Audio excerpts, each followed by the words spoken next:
All right, hey friends and fans, welcome back. I guess that's what some of you be saying to me. It has been a minute or five since I've done a video. Man, where to begin? So some stuff has changed for me in my shop, obviously. You know, we were on track for some things. Those of you who know me know, what's kind of been going on. I'm not going to go too far into this because, don't want to make this a lengthy video. But like everyone else in this crazy world right now, had things going, I had a contract that had come to me for a fleet of vehicles and started working that, started making progress. And as I know many of you are aware, then COVID. And that's all I'm going to say about that. I think most of us... Sorry about that. Most of us have heard all we want to hear about that, right? So I will say this. I hope you and yours that you care for and love are doing well and safe. We've been affected, me and my family, those I love and care for. Many of my friends have been affected by it. So prayers and wishes to you. Okay, so where are we at? Well, I'm in my shop. And believe it or not, even though all the craziness that was going on, I still had a pretty decent flow of vehicles that came through and was able to keep things going. Was fortunate enough to be one of the few here in our country that kept the day job. My day job didn't have to, close down and lay people off. And, fortunately, I feel for those that have. My son experienced some of that. So did my daughter. So was able to kind of keep things going a little bit. I did get sick. I had the COVID and got sick. Fortunately, it did not go to the hospital, nothing like that. So I'm very grateful to God for that, and got through that. And so I'm here today because I have had a series of videos that I have been shooting. Whoa, hang on there. If you can tell, I don't have this on a tripod. This is my phone. So sorry for the shaky video. I'm out of practice. I'll get better, I promise. There was a series of videos I'd been shooting some stuff, and I had some footage and just a lot of craziness going on. Hadn't had a chance to really post nothing. And my computer, I'm going to blame it. My computer got COVID. I'm blaming everything on COVID now. And it crashed, and I lost about 5 videos that I was working on. Normally, I don't edit videos. You guys know that have watched my channel, the subscribers that I have, the few of us that there are, I usually don't edit videos. I'm a shoot it and post it kind of guy. But I was starting to edit some stuff because there was some content that I really wanted to get out there wanted to clean it up, wanted to add some images. That's what I get, right? There, go the extra mile and you get tired. So there you go. So I lost some videos. So you guys subsequently, those of you who've been following me, and hey, we've grown to 31 subscribers. Thank you. Those of you that are out there, I appreciate it. I've got one video that it's got over 1,000 views, and I'm ecstatic over that. I know, right? Like compared to some of these mega influencers and all that stuff, I'm not even a small fry. But I do thank you guys that have been watching. Hopefully, you guys that are still there, still subscribed and getting notifications. I've got some content that's coming that I hope you guys are going to find enjoyable. Real brief rundown of some things that have changed. I have another new scan tool, which I'm going to show you guys this morning. And I will shoot a video. There's a video coming for you guys that are interested on the different scan tools that I have. Because I've been asked about the last 4 months, I've had 5 people that have hit me up and asked me for, suggestions and what do I use and why. So I thought it'd be a really good video. I know there's some other videos out there. There's some phenomenal videos out there from people that, have specific scan tools that they like and they really go into them. And I have a couple that I really like. But one of the new ones I just got is it's called the Bosch ADS. It's the 525, I think it is, not the 526. Hold on a minute. Let me see if I can get you down here. Hey, there we go. So I got this Bosch ADS 525X. So yeah, and I got it upside down because I'm charging it. Sorry about that. There you go. So this is the new toy. Kind of expensive, although not as expensive as some of the other options that are out there. And it does have a lot of capabilities. So This morning I am down here and I'm working on a vehicle, and wait a minute, and it says not connected. Well, I had this thing hooked up, I thought. I put the deal in the car. Yeah, it's telling me the VCI connection is no good to the tablet. Let's go see what's going on with this thing. Like I said, I have used this. Let me look around so you can see my beautiful face. I have used this before. I don't understand what's going on. I've used it on a couple other vehicles, and flawless connection.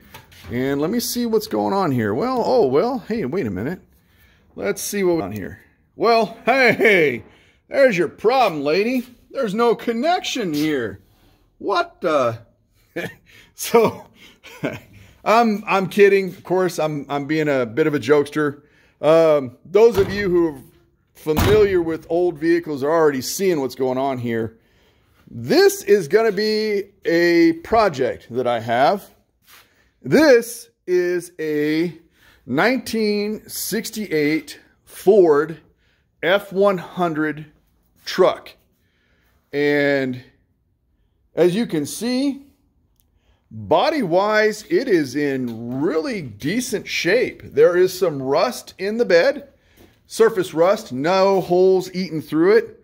There is a piece of trim, chrome trim, that's been knocked off here. And this vehicle belongs to a customer of mine who has asked me to kind of help it out here. And I'm going to give you guys a brief walk around on this thing, not too crazy.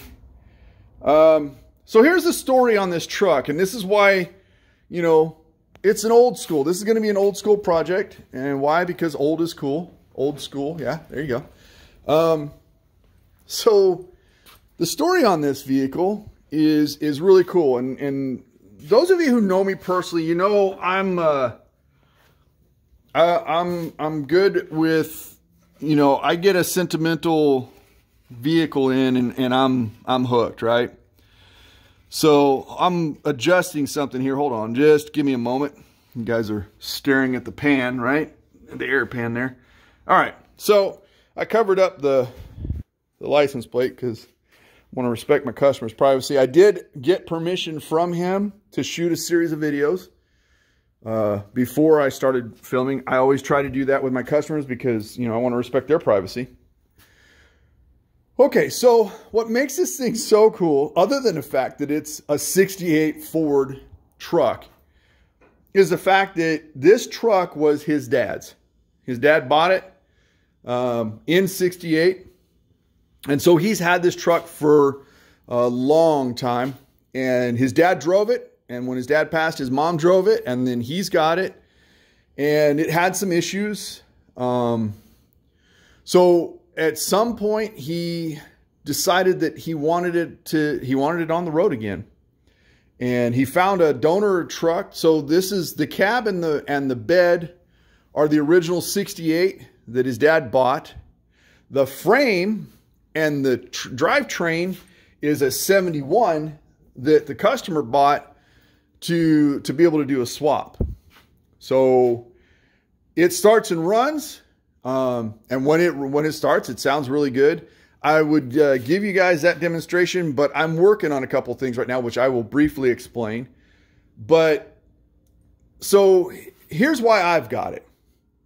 The customer's son-in-law has done a tremendous amount of work. He's the one who did all of the work as far as putting the cab and the bed over onto the other frame and getting the engine put together, and the guy's done a lot of work to this.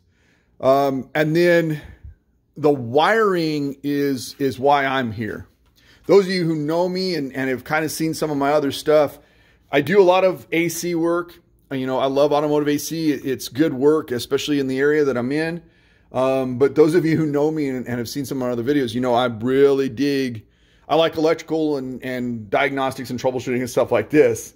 I just talked to the customer this morning and I was joking with him because, you know, this thing's forcing me to go back to some basics. And those of you who are younger techs, that all you've ever done is, you know, newer vehicles that have always had an OBD2 connection to it. You could plug in a diagnostic computer and get some direction. I challenge you guys to get under the hood of one of these old school vehicles and recall your basics, because even today's techs need to know the basics of, you know, alternator and battery and starter and all that stuff, right? So the reason why I don't have this up and running for you guys this morning is when the guy brought it to me, he got it over here in the evening. He said, hey, we had a problem getting it started. It died on me. And then when he pulled it into the shop, I noticed that the headlights were extremely dim.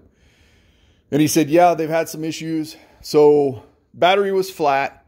I took the battery out, charged it last night, overnight, came in this morning. The battery was fully charged, good to go, good health of the battery.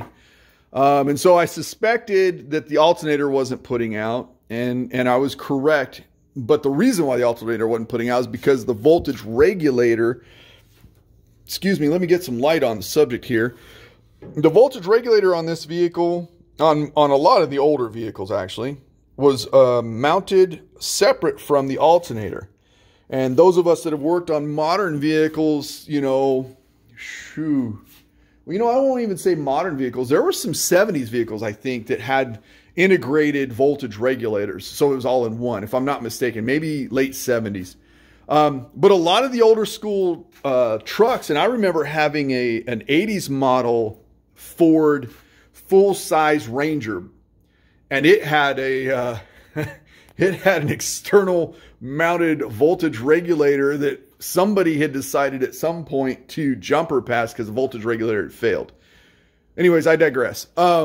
So this morning came down, threw the battery in it, got the truck started, and did the couple of real simple tests, you know, with the vehicle running, grabbed the negative battery cable, pulled it off, and the truck died instantly. And I'm like, yep, that's an indicator. So obviously the battery is carrying everything here.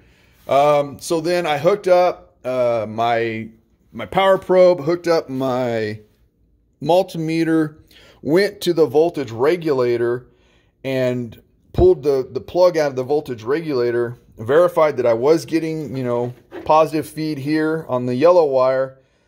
And then I directly applied voltage to this wire here. This wire here is the fielding wire, which causes the generator alternator to field and start producing electricity. And so that's the basic of it. The long and short of it is the alternator was never getting the fielding signal from the voltage regulator here. That's this thing's job.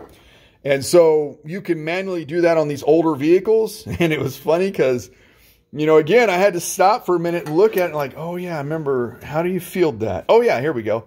So old school, man. I'm really having a blast with this. I called the customer this morning. He's like, yeah, I can hear it in your voice, and I'm enjoying this. There's a ton of work to be done here, but it's work that I'm really looking forward to. So I'm going to do a complete harness on this vehicle. I spoke with a customer. We're going to do the painless performance harness on this, and it will give me everything from headlights all the way back to the tail lights, everything in the engine compartment, dash, all the wiring that needs to be done. Some of the wiring on this is still the original wiring, and so some of this wiring is, you know, 52 years old. And then there's been a number of things that have been, you know, as repairs have had to been made and things have been changed or what have you. So he wants this thing to be roadworthy. He said, I want to be able to drive this. I want it to be legal. So it's got to have turn signals and high beam and low beam headlights and a working horn, brake lights, tail lights. You guys know the whole deal, right? So he wants all that. And then in addition, inside the cab here, this is so cool. I love old vehicle dash clusters and stuff. Granted, they weren't forgiving, like if you smacked your head on them, but there was just something about them. Like I know there's some new vehicles out there that have some really elegant clusters and stuff in them, but man, give me the old metal dashes any day of the week. Let me get a flashlight here because it's a little dark in there in my shop. So let me grab this light right here. There you go. Okay, let me get this. What? This thing ain't gonna be no good. We'll get that out of here. All right, so as you guys can see, it's got the original cluster in it. I hope you guys can see it. I hope that's coming in all right. Maybe that'll be a little better. I don't know. Let me see here. Give some mood lighting here. All right, so try and get around the steering wheel here. It has the original cluster in it, which in 68. And the cool thing about this truck, this series of trucks, this was considered, I think, the 5th generation of the F100 series or F series trucks. And so from about 66 to 73, these vehicles, there were a very few changes. They were aesthetic, if anything. And as far as like wiring and performance and stuff like that, none of that really changed. So that made it really cool. That was the reason why the customer was able to buy the 71 that he bought and use it as the donor frame and powertrain. That's also the reason why I'm able to go through and just rewire everything. I've already got a set of wiring diagrams, which I will show you here momentarily, from Faxon Auto Literature. And as Eric O would say, not a sponsor. But they are a fantastic source of information for old vehicles. I've used them a couple times. Funny enough, I've used them for Fords both times now. Because as you guys may or may not be aware, if you have auto software on your computer, you know, AutoLogic, Motor Logic rather, maybe. What's the other two? ALLDATA. There's another one, Mitchell's. Even ProDemand, stuff like that. They're really good. They're very detailed, but they only go back to about 1980 something. And again, this is a 68. So the customer wants the oil pressure. This thing has a temperature, oil pressure, fuel gauge, and a amp meter, alternator DC, right? So he would like those things to work. Has the wiper washer. Headlights do work, choke works, lighter. Now, one of the cool things that they did is they did convert this from, it was a 3 on the tree, and now it's an automatic. So the automatic on the column here, there's a lot of work here. I think I've said this, but it's work that I'm really looking forward to doing. So when I'm done, this thing will have a completely new wiring harness from stem to stern, as they would say. And as I go through it, I will be shooting a series of videos. I haven't decided yet how I'm going to do that. If I'm going to do it, you know, okay, today we're going to do the engine compartment, all the wiring or what have you. I know I will do a kind of a layout of the wiring harness once it gets here. And I'll probably shoot a video on that.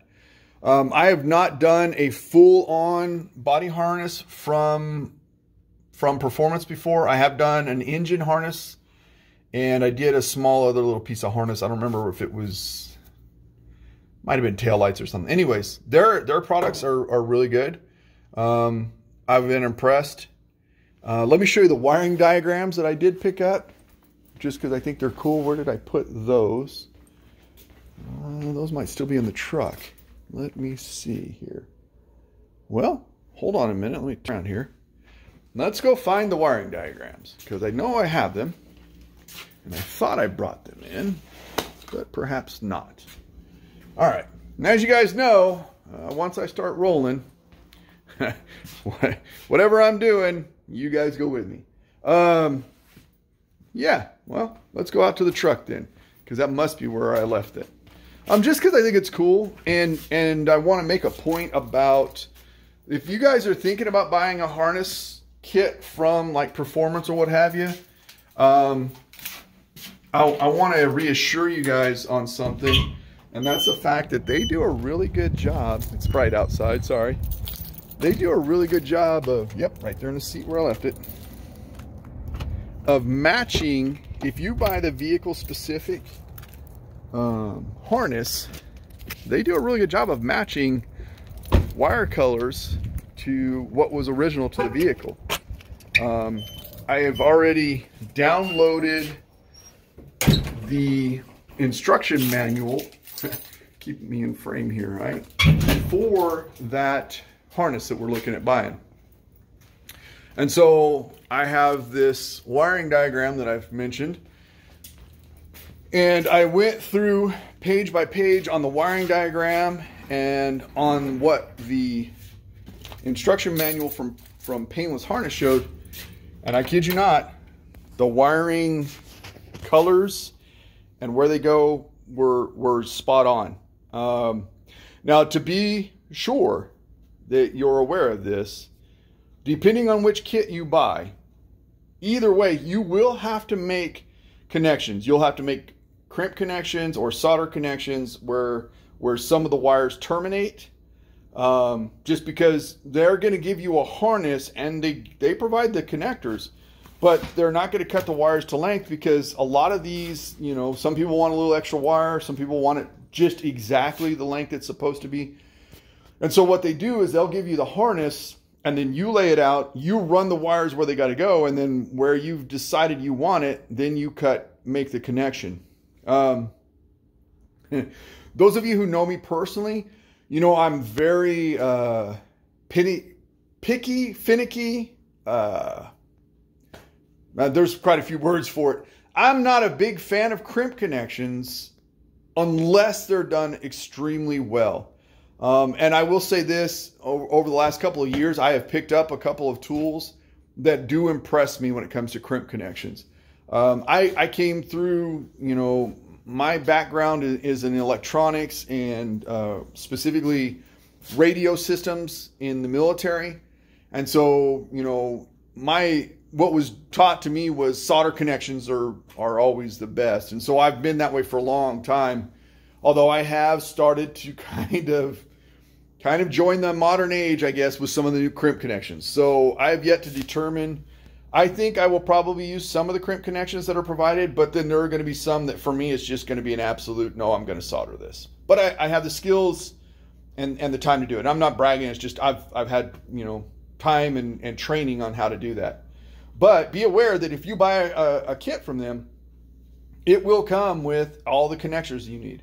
Now, depending on what level of kit you buy, it may or may not come with all the switches you need. This one, we're not buying all the switches because for the most part, what I've seen and from what I've talked to the customer, the switches are all in working shape. Now, that's not to say that as I'm going along, if I need to replace a switch, I'll do so. I'll order the appropriate one and we'll go on from there. But so let me flip you guys back around and I'll show you this wiring diagram. And again, this is from Faxon Auto Literature. So here, and I'm not gonna, because I don't want to get in trouble for any type of copyright stuff, I'm not gonna flip through a whole bunch of pages, but this is what I got. It cost me, I think, $11 on the website, and then I don't remember how much for shipping. I think I paid for a little extra shipping, but as you can see, this thing is pretty extensive. And again, I'm only going to show a couple pages because I don't want to get in trouble. So there you go. Yeah, if you want to know what it looks like, order one. It's Faxon Auto Literature. In fact, I'll give them guys a bit of a little free advertising. There you go. That's the place I ordered it from. Again, not a sponsor. I love Eric O. If you guys don't know who Eric O is, you need to check out South Main Auto on YouTube. He's got a huge following for very good reason. He's got a shop somewhere in upstate New York. And he's good at what he does. He is definitely professional level. Anyways, I love him. I love his videos and the stuff that he says. So there's Faxon Auto Literature. That's where I ordered the diagrams from. It's really cool because this is the exact wiring diagrams that Ford would have produced when they put this vehicle out and put the manuals out. And the Faxon company, you can order, they have it available. You can order the full-on set of manuals for this. You can get it on CD if you want. I think it was like $30. And I may go ahead and get that, although I don't know. We'll see. So that's kind of what's going on. That's where I'm at. That's what I'm doing. A little bit of humor, I hope you guys found in that. But coming soon, I'll have a video on the different diagnostic tools that I have, and I'll actually hook up the ADS to a working vehicle so you guys can see how it works, to a vehicle rather that, you know, has a connection. And I'll talk about it. So far, I like it. There's some different features that it offers that my Autel doesn't. And those of you who know me, you know I absolutely love my Autel. So that video will be coming pretty soon. And then there will be a series of videos. Like I said, I've asked the customer if he mind if I did this. And so it'll probably be a little bit different on the videos because I can't stand here holding my phone and shoot a video and get work done, productivity, you know, get the productivity that I need to get out. So it'll probably be, I've got my my video camera up and running. It's a little Sony. It'll probably be the camera sitting over in a corner, you know, shooting broad and me talking while I'm working. And if I can bring you guys in close, obviously I will. But anyways, those will be coming. Yeah, again, hope you guys are doing well. Hope everyone's doing the best they can with the craziness that's going on. And stay tuned. There'll be more videos. Look forward to seeing you guys. Thanks for watching. All right, bye.